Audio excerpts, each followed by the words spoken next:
151 एक major retracement था और उसके ऊपर हम 165 तक के लेवल की बात कर रहे थे, बट अब तो वो लेवल एक्सीड हो रहे हैं, तो आपके टारगेट यहाँ पे नए एक्सटेंड होंगे। गैप अप ओपनिंग के बाद भी काउंटर को पॉजिटिव बायस के साथ रखने की सलाह रहेगी। 161 का आप सपोर्ट रहेगा, ऊपर में आपको 180 तक एक्सटेंडेड टारगेट भी इस काउंटर में बनेंगे। ओके, तो ओएनजीसी के लिए भाई थम्स अप आता हुआ फिर से स्टॉक में आप खरीदारी करके चलें। अच्छा, इस बीच एक और अपडेट आ रहा है कि जेएलआर की यूके सेल्स का अपडेट आ गया है, और वो दो खबरें आज सुबह सुबह आई हुई।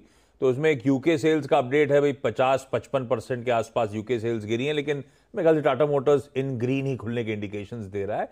दूसरा एमजीएल ने भी आज दरें सुबह बढ़ा दी। खैर, इन सिटी गैस डिस्ट्रीब्यूशन कंपनीज पे आगे आता हूं।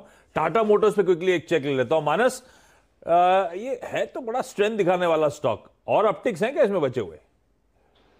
बिल्कुल अपटिक है। मेरे को तो ऐसा लगता है कि शायद यहाँ पर आपको 360-65 तक के स्तर में देखने को मिल सकते हैं आशीष जी। और देखिए, ये एक ऐसा स्टॉक है कि जब तक ये 20 डे मूविंग एवरेज के ऊपर ट्रेड करता रहे, 320 रुपए के ऊपर, हर गिरावट पे खरीदारी करके चलिए। तो कोई गिरावट देखने को मिले नेगेटिव न्यूज चलते तो खरीदारी करिए, 320 रुपए का स्टॉप लॉस रखिए, और कम से कम 360-365 के टारगेट सेट करिए। चलिए, अब सिलसिला जारी है यहाँ पर स्टॉक पिकिंग का। रचना जी को जोड़ते हैं। नमस्कार रचना जी। कोल इंडिया 1% ऊपर खुलता हुआ, 200 का आंकड़ा आपके सामने स्क्रीन पर। जब तक कि मैं ये देखूं कौन सा हाई लेवल यहाँ पर आता हुआ दिख रहा है, आप अपनी रणनीति सेट कीजिए इस काउंटर पर। जी, कोल इंडिया में definitely chart is very bullish, और जब तक ये 194 सस्टेन करेगा तो ये 200 को क्रॉस करके 203, 205 की तरफ जाता हुआ हमें फ्यूचर्स पे नजर आ सकता है। तो दिसंबर सन 2000 समझिए जनवरी सन 2020 का हाईएस्ट लेवल आपके सामने आता हुआ दिख रहा है कोल इंडिया पर, और यूं समझिए तो ये हो गए लगभग 22 महीने का हाईएस्ट लेवल आप इस काउंटर पर देख रहे हैं। और देखते हैं कहाँ कहाँ आपको बढ़िया मूव्स आते हुए दिखते हैं। चंदन तपड़िया साहब को जोड़ते हैं। चंदन जी, आप हमेशा बुलिश रहे हैं बजाज फाइनेंस पर, रणनीति सेट कीजिए 1% ऊपर 7810।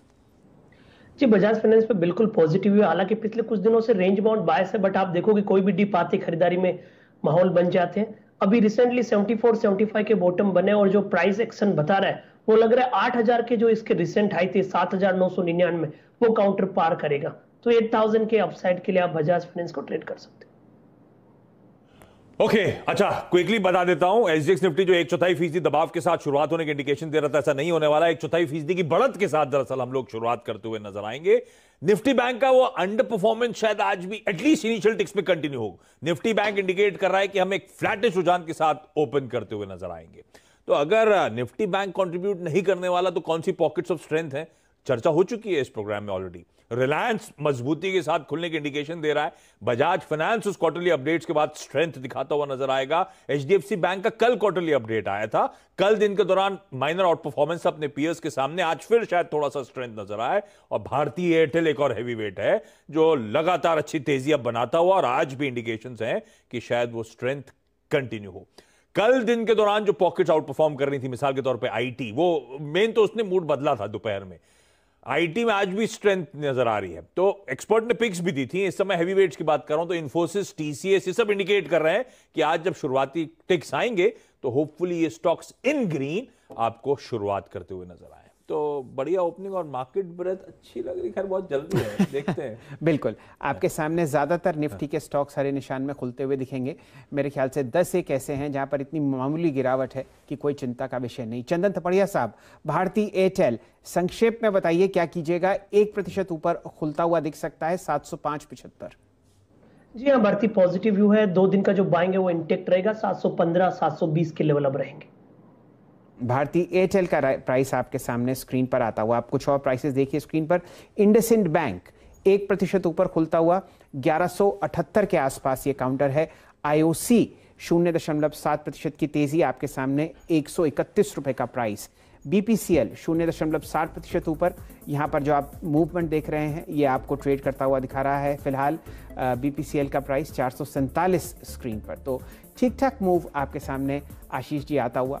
और फ्रंटलाइन काउंटर्स में रिलायंस इंडस्ट्रीज, कुछ चुनिंदा बैंक, टीसीएस, विप्रो पर हम लोग ध्यान और रुझान लगाते हुए दिखेंगे।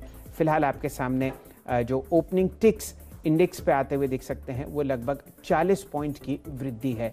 ध्यान दीजिए आज हम T-1 पर खड़े हैं।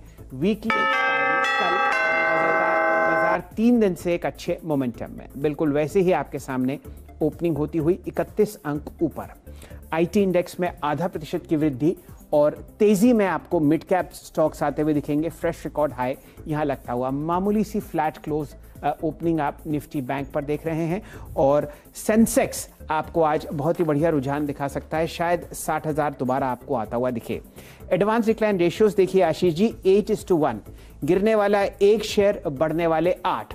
इसीलिए आपको मिड कैप और स्मॉल कैप इंडेक्स पर ध्यान देना है, क्योंकि ब्रॉडर मार्केट्स बहुत बढ़िया तरीके से आपको ट्रेड करते हुए दिख रहे हैं। डायरेक्ट साहब, कहीं आप एनएससी का 500 इंडेक्स दिखा पाएं तो हमारे दर्शक समझ पाएंगे कि तेजी ब्रॉडर मार्केट्स में आपको आती हुई दिख रही है। देखिए 55 अंक ऊपर, कम से कम निफ्टी से ज्यादा गेन आपको यहां पर आता हुआ दिख रहा है, 15,335। अब लेके आइए रिलायंस इंडस्ट्रीज, लेके आइए आप हमारे सामने कुछ ऐसे काउंटर्स जहां पर आपको ठीक ठाक मूव